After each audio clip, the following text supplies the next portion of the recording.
जेव्हा आपण गुरु करतो तेव्हा आपण अगदी आपल्या गुरूंना भूषणावं वागलं पाहिजे. म्हणजे आपण चुकीच्या पद्धतीने पैसा कमवणं, लोकांना त्रास देणं ह्या गोष्टी कधीच करू नका.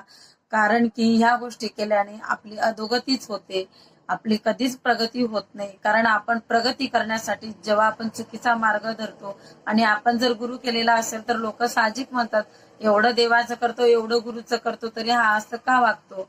म्हणजे आपल्यामुळे गुरूंचं नाव कधीच खराब होऊ देऊ नका, हे तुम्ही खरंच काळजी घ्या. हे मला खरंच खूप तळमळीने वाटतं. आता आपण सगळेच जण इतिहास शिकलेलो आहोत. जेव्हा आपण शिवाजी महाराजांचा उल्लेख येतो तेव्हा रामदास स्वामींचा उल्लेख येतो.